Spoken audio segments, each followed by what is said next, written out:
In the year 2000, Jack and I bought 33 acres with our friends Kim and Roberto Chiotti. The plan was to build a straw bale house. The property was basically just a big hill in Northumberland County. 4 fields with no road, no well, no hydro. Ground zero. First, we needed a place to live while we built.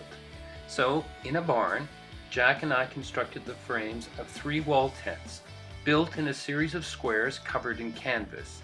Yes, these structures are just canvas that could be taken apart like a piece of IKEA furniture and reassembled on the property.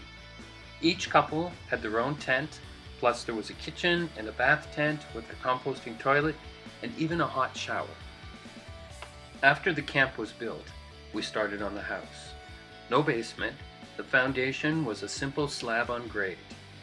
Down with the pipes for the in-floor heating, and this part we had to get perfect because once the cement was poured, there was no going back.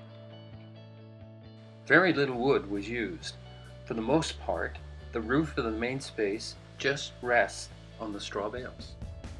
The straw was grown 2 fields over and all hauled up in our little trailer. It was a full-on construction site with all kinds of power tools and scaffolding. Here, Kim and I are cinching the roof to the foundation using an old-fashioned fence puller. As you can see, it truly is a straw bale house. Kim was our mud mixing mama. Before this project, she hadn't even climbed a stepladder, and look at her muscles now. Here, Jack is putting in a mosaic that we bought in Mexico.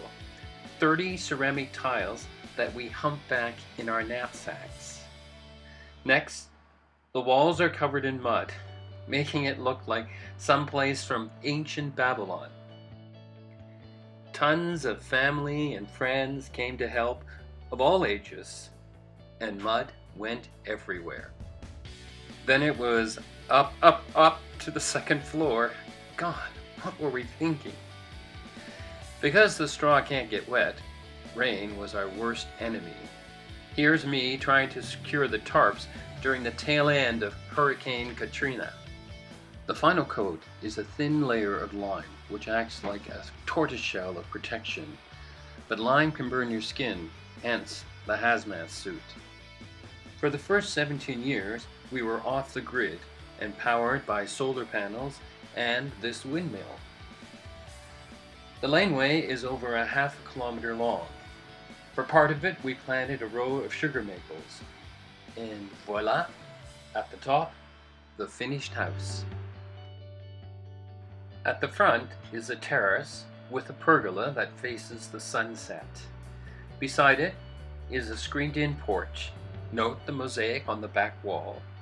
Inside, we painted lots of vibrant colors, enhancing the organic feel to the straw bale walls. The solar panels on the roof are for heating domestic hot water. The site has an amazing 365-degree view that is beautiful year-round. The house is U-shaped, walled off at the back to create a courtyard, giving it a South American feel. Because the courtyard is enclosed and protected, it makes for great gardening. Here are a few shots of the house transitioning from its mud walls to its finished splendor.